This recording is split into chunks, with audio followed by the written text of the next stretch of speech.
O Vasco encara o Corinthians hoje, lá em São Paulo, tentando dar fim a um jejum de 17 anos. O torcedor do Vasco tem boas lembranças da última vitória sobre o Corinthians. Primeiro turno do Brasileiro do ano passado em São Januário. Bateu pro gol lá dentro! Foi o fim de um jejum de 10 anos sem ganhar do adversário. Uma nova vitória hoje poria fim a outras marcas negativas, como a de não vencer o Corinthians como visitante há 17 anos. E se a vitória acontecer, seria também a primeira vez no estádio de Itaquera. Antes de a Arena existir, o Vasco enfrentou o Corinthians em várias casas diferentes. O Pacaembu era a mais comum delas. E foi lá que o atual presidente estragou a festa do ídolo da Fiel. No Rio-São Paulo de 98, a torcida do Corinthians lotou o Pacaembu para festejar a volta de Marcelinho Carioca, o camisa 7, que retornava de uma passagem curta pelo Valência, da Espanha. Mas naquele dia brilhou a estrela do camisa 7 do Vasco. Ele merece todo esse apoio da torcida porque ele é um craque, mas dessa vez deu Pedrinho. Hoje, com todos os titulares à disposição, o técnico Fábio Carille pode repetir a escalação pela terceira vez consecutiva. O time provável tem Léo Jardim, Paulo Henrique, João Vitor, Maurício Lemos e Lucas Piton, Paulinho, Hugo Moura e Felipe Coutinho, Garré, Verrete e Nuno Moreira. O presidente não estará em campo, mas é esperado no vestiário, como depois da estreia contra o Santos, para, se tudo der certo para o Vasco, celebrar mais uma vitória. Do Vasco! Porque a gente vai falar agora de Corinthians e Vasco. Mas, Fernandão, antes de entrar você, a gente vai assistir a matéria então e a gente já volta para muito debate, muita resenha. Depois de perder uma invencibilidade de 23 jogos em Itaquera, ao ser derrotado pelo Huracan na Copa Sul-Americana, o Corinthians volta ao mesmo palco logo mais. Pela segunda rodada do Brasileiro, terá pela frente o Vasco, que não ganha do Timão como visitante desde 2007. Aliás, o time carioca jamais venceu no estádio corintiano, conseguiu no máximo um empate em 7 duelos. Assim, Ramon deve mandar a campo as suas melhores opções, com exceção de Hugo e Garro, que estão machucados. O lateral Anrileri, que não entrou em campo contra o Huracan por conta de dores na coxa, pode retornar.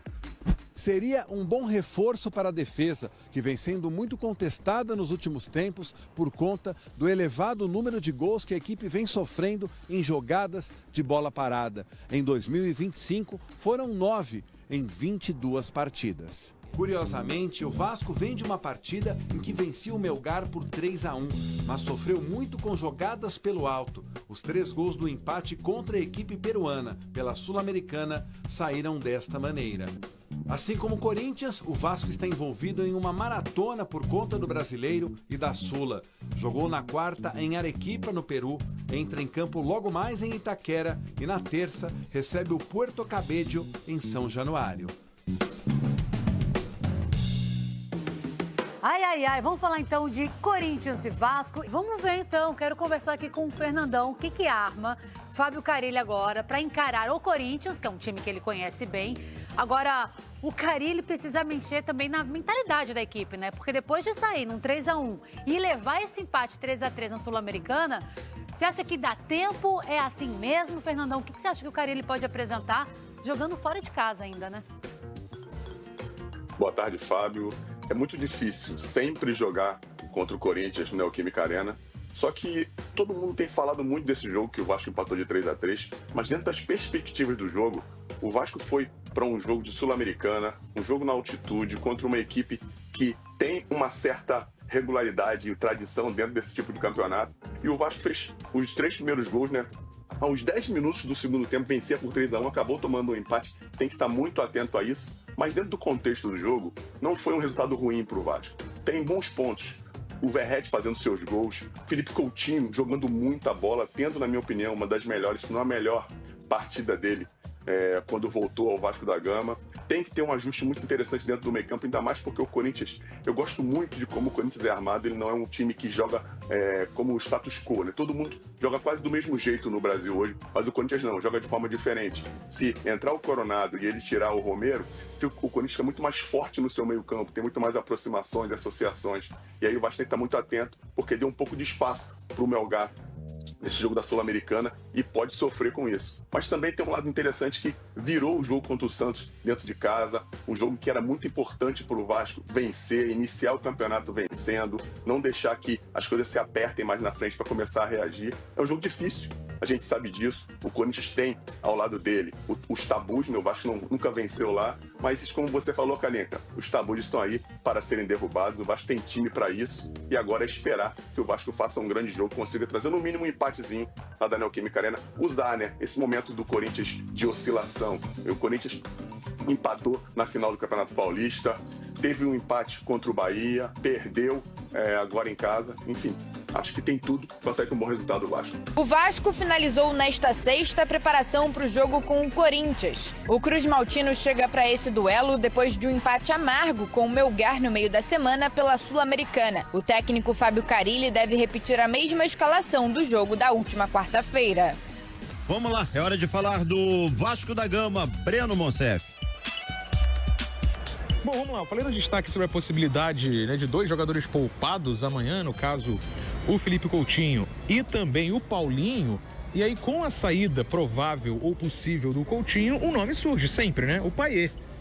E o Payet, inclusive, uma informação importante que a gente acredita inicialmente é o Leonardo Baran, mas repercute, é a possibilidade da reabertura das conversas para uma possível renovação do Payet. O contrato dele que acaba agora em maio, né? A gente lembra, o Payet, ele até chegou a conversar com o Vasco no início do ano para poder esticar o contrato até o fim do ano com o mesmo valor até maio, ou seja, ele praticamente diminuiria pela metade o salário dele, mas dobraria o período de contrato, para ele permanecer no Vasco até o fim da temporada, né? Isso chegou a ser conversado, mas não avançou tanto. Agora ele está disposto a retomar as conversas, então a gente pode ter de fato essa renovação acontecendo, o contrato dele que agora acaba em maio, o contrato do Dimitri Payet. É uma possibilidade, né? Inclusive, podemos ver o Payet amanhã jogando como titular nessa equipe do Vasco, já que pode ter essa ausência do Felipe Coutinho, mas poupado, nada de mais grave. O Coutinho que voltou de uma lesão muscular, mais uma das dele pelo Vasco, então tem essa possibilidade dele ser poupado amanhã e o Payet jogar, ao mesmo tempo em que o Payet está disposto a conversar pela renovação de contrato com o Vasco até o final da temporada. Lembrando que hoje o Vasco fez a preparação na academia do Palmeiras, projetando esse jogo de amanhã contra o Corinthians em Itaquera. O Vasco que foi direto do Peru, onde enfrentou o Melgar na quarta-feira, e só volta para o Rio de Janeiro amanhã. E aí já na terça-feira outro jogo importante pela Sul-Americana, enfrentando o Puerto Cabelo em São Januário, com casa cheia, né? Mas a informação do dia então é essa. Podemos ter as ausências apenas pelo famoso controle de cargas do Paulinho e do Felipe Coutinho, nada de grave com eles, e ao mesmo tempo em que o Payet está disposto a conversar pela renovação com o Vasco, pelo menos até o fim do ano, o Zé Vi. Tá legal, Breno Monsef. Bom, primeiro sobre essa possível renovação do Payet. Vale a pena, Azevedo. O Payet tá conseguindo performar? O Payet faz a diferença pro Vasco? O Payet, ele faz bons jogos de forma isolada, né? E assim, se acontecer uma renovação, uma reconfiguração financeira, porque o custo-benefício não tá valendo a pena, né? Não pode ter um jogador ganhando esse nível de salário e não ser um jogador decisivo, não ser um jogador que tem uma sequência, não ser um jogador protagonista do time. Nesse momento ele não é titular, então assim, a renovação ela precisa ser debatida. Se existir a possibilidade, o desejo da comissão técnica, mas com uma nova configuração financeira e recolocando o Payet, ou relocando o Payet dentro do elenco do Vasco. Hoje é uma peça de composição, já que nem titular ele é nesse momento, e eu acho difícil ele ganhar a titularidade do Felipe Coutinho, que está numa curva de crescimento. Pode ainda estar longe da capacidade técnica e física daquilo que a gente imaginava do Felipe Coutinho, mas o Payet, mesmo diante desse cenário de um Coutinho distante daquilo que a gente imaginava, o Coutinho ainda entrega mais, está entregando mais que o Payet. Por isso, se renovar, Azevedo, é aquele contrato de uma temporada com a queda boa, generosa do salário que ele ganha nesse momento. É um jogador que, em determinados momentos, para determinados cenários, faz a diferença, mas não acho que é fundamental a permanência dele para uma boa temporada do Vasco, não. Você concorda, Rodrigo Machado? Payet, você acha que deveria ficar, sair? Eu acho que, enfim, ele não tem muito espaço assim mais no Vasco. Essa situação dele também aí, extracampo, pegou um pouquinho, né? Enfim, só se fala nisso também agora, né? É alvorada, né, cara? É alvorada dos infiéis, né? Graças a Deus aqui na nossa equipe, eu só ando com pessoas fiéis, por exemplo. Não, isso aí, né? Mas assim, eu esperava mais do Payet e ultimamente realmente ele não vem fazendo uma boa jornada no Vasco. O Coutinho fez um bom jogo no meio de semana agora contra o Melga. Aliás, que golaço, né, Guerreiro? Golaço, mais uma assistência aí também no final de semana. Mas enfim, o contrato dele tá findando agora em maio, né? Meio da temporada. O Payet. Eu, se fosse o Pedrinho, não renovaria. A não ser que, ele abrisse mão de muita coisa aí pra ficar pelo menos até o fim do ano. Mas eu não renovaria, cara. Não renovaria. Acho que o Payet tem que pegar a mala dele e voltar pra França. Eu com medo do que você ia falar. Não. Tem que tomar cuidado pra falar do Payet, porque o Payet gera muita discussão, né, meu Deus, vai pegar. O João Paulo Azevedo, você viu a notícia que a Prefeitura de Maricá quer comprar a SAF do Vasco? O município nem batalhão tal, enfim. Cara, eu li sobre isso. Espero realmente que seja uma brincadeira, né? Pelo que eu li, ele falou em tom sério, né? Porque seria dinheiro público para comprar uma SAF de um clube de futebol. Complicado isso, né, irmão? Então vamos aguardar, mas ele disse que o projeto, pelo que ele desenha, teria um retorno para a cidade de Maricá em 10 anos de investimento e de qualidade social, enfim. É um projeto lá. Sinceramente, eu não vejo dinheiro público, sabe? Você usar dinheiro público em SAF de clube, seja qual clube for. A questão aqui não é escudo. Irmão, é um clube, né? É uma instituição. Agora é uma empresa, né? Agora é uma empresa. Privada, então assim... né? Eu espero que isso seja realmente uma piada. Eu espero também. O que eu li foi um negócio assim que não tem cabimento. Vamos... Vamos falar rapidinho de uma outra situação aqui, até pra gente fechar essa meia hora agora, que é a respeito do Vasco e Flamengo no dia 19. Então, a informação inicial do jornalista Vene Casagrande de que Vasco e Flamengo acontecerá no dia 19, 6h30 da noite, no Maracanã, com 50-50. E aí, cara, é uma situação que a gente já vinha debatendo aqui a respeito do desejo do Vasco jogar em São Januário. Só que agora também, até complementando com a notícia do Lucas Pedrosa de alguns minutos atrás, na verdade, de horas atrás já, é que acontece uma aproximação da diretoria do Vasco com a diretoria do Flamengo. Novamente, dando os créditos ao nosso colega, o Lucas Pedrosa. O acordo prevê queda no valor, pela metade do valor do aluguel do Maracanã. Também parte da renda dos bares, dos jogos. E também um segundo turno com 50-50 entre as duas equipes. E também, por conta dessa reaproximação e essa ligação acontecendo, a possibilidade do Vasco atuar em outras oportunidades no Maracanã com essa reaproximação entre as duas diretorias. Então, tudo isso está em pauta dentro desse jogo de primeiro turno do Campeonato Brasileiro. O Vasco queria jogar em São Januário, o BEP vetou. Não existe a possibilidade de venda de mando de campo por conta da necessidade dessa venda acontecer com 35 dias antes da data marcada para o jogo. Então existe já essa aproximação das duas diretorias e o que ele coloca aqui como informação é que é uma diretoria do Flamengo mais flexível nesse bate-papo com o Vasco da Gama. Uma informação sobre isso, né, que no início do mês de março, se não me engano, ou final de fevereiro e tal, o prefeito de São Luís do Maranhão, ele ofereceu ao Pedrinho a possibilidade de mandar o Vasco e o Flamengo lá. Ele pagaria 1,5 milhão ao Vasco, bancaria... lá tem muito vascaíno. Muito vascaíno, né, e bancaria a viagem, né, a passagem aérea dos jogadores, o hotel, tudo bancado, tudo... E aí a informação que a gente obteve é que o Pedrinho nem respondeu, né? Não respondeu, ou seja, realmente já estava pensando nessa possibilidade de São Januário, agora o BEP vetou, a gente já falou bastante sobre esse assunto aqui, acho que, enfim, o jogo poderia acontecer em São Januário, com 5% do torcedor do Flamengo. Pra mim não é questão de poderia, não, é questão de deveria acontecer. Não, o Vasco tem esse direito, cara. O Vasco tem a casa dele, irmão. O Vasco tem esse direito. O Vasco se responsabiliza pelo que acontecer dentro do estádio, fora do estádio.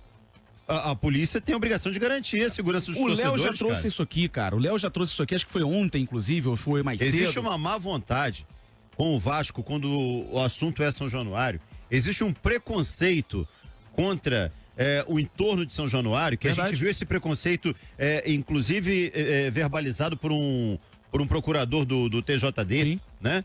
naquela interdição do estádio. E o Vasco constantemente é prejudicado, porque a gente não garante. Como não garante, cara? Como não garante? Sabe, você tem estádios que recebem torcidas rivais, né? Na mesma situação de São Januário, em termos de cercanias, enfim, eu vou citar a Vila Belmiro, lá em Santos. É muito parecida a Vila Belmiro com São Januário em termos de chegada, bairro extremamente residencial, enfim. Mas só não tem a favela aqui, né? Ele sempre cita a favela. Porque há um preconceito. Exatamente. É como se a favela realmente fosse o complicador para garantir a segurança. Você chegou. Agora o Léo Pinheiro foi muito feliz, acho que foi ontem ou hoje, não sei, não vou lembrar agora, que ele citou jogos de guerra, são jogos de guerra, que já houve problema tanto aqui quanto em São Paulo. Por exemplo, Corinthians e Vasco. Já houve guerra aqui e lá. Guerra. Não tô falando de coisinha à toa, não. Guerra entre as torcidas.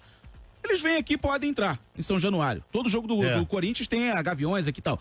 Agora teve Vasco e Santos. São torcidas rivais também, cara. Vasco e Cruzeiro, a torcida do Cruzeiro. Vasco e Cruzeiro. Vasco e todo Cruzeiro. mundo sabe, não é florear, mas todo mundo sabe que existe uma parceria, vamos colocar assim, da torcida do Flamengo com a torcida do Cruzeiro. Assim como... E eles entram em conflito direto. E o Cruzeiro traz a torcida dele aqui em São Januário, porque o Flamengo, que é da cidade, não consegue. E sabe como é que acontece a escolta? Eu já presenciei escoltas de Vasco e Flamengo em São Januário. O que a polícia faz? E é uma coisa que poderia fazer agora, dia 19. Reúne toda a torcida do Flamengo, seja de organizada, não seja de organizada.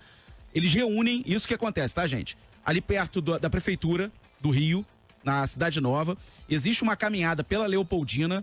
É uma caminhada, beleza? Mas é isso que eles fazem. O camarada reclamou quando eu falei isso aqui. O camarada, mas é um absurdo. Não é um absurdo, é o que acontece. Então, agrupa todo mundo, uma série de policiais, e bota a torcida do Flamengo lá dentro. A única coisa ruim, e aí é pra torcida do Flamengo, pra qualquer visitante, é o seguinte: eles fazem o escoamento da torcida do Vasco. Quando todo mundo sai do perímetro, aí a galera sai de São Januário. A torcida visitante, no caso. Aconteceu isso, tudo bem, em 2017 aconteceu uma série de coisas, mas aí não foi nem em relação ao Flamengo. Foi a derrota em si, os caras, enfim, fizeram o que fizeram lá da torcida do Vasco, mas não teve aquelas vias de fato, como por exemplo agora recentemente, teve no Fla-Flu, no Maracanã, nas ruas no entorno ali. Tá aí, o vídeo tá aí na internet, cara. Tem 100 comunidade do lado, não tem comunidade, na Tijuca. Na Tijuca.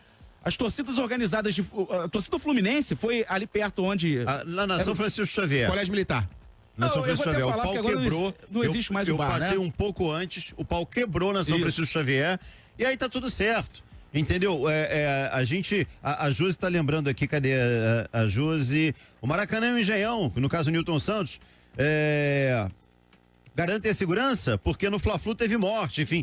Cara, infelizmente, as pessoas que vão pra brigar, elas não escolhem estádio. Cabe, né, a segurança pública do lado de fora do estádio e o clube do lado de dentro do estádio, né, fazer o possível para preservar a integridade física. Agora, se não o fizer, aí vem uma punição, vem uma interdição, né? Agora, se existe uma casa para receber uma partida e sempre isso é inviabilizado, eu acho realmente que alguma coisa está errada e não é o clube. Num outro Fla-Flu... Se você tem laudo do Corpo de Bombeiros autorizando isso, exatamente. Jogos, né? Então o Vasco tem um estádio apto a abrigar seus jogos. Exatamente. Agora, 3 jogos aí, eu cito aqui de cabeça, assim, Fla-Flu, que foram as vias de fato próximo do Maracanã. Não foi dentro do Maracanã, que há muito tempo isso não existe também, né? Mas próximo do Maracanã, teve um que foi... a torcida do Fluminense invadiu ali onde a torcida do Flamengo se concentra.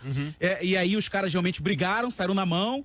No último Fla-Flu agora teve uma tentativa de invasão, acho que da torcida do Flamengo. Não teve nada demais ali, teve só um início de briga e tal. Então, assim, em São Januário a gente não vê mais isso. A gente passa por 1000 barreiras até chegar lá, cara. E agora tem facial. Nós da imprensa, a gente passa por barreiras. Eu, quando entro em São Januário, minha mochila é revistada. Pra você ver o quanto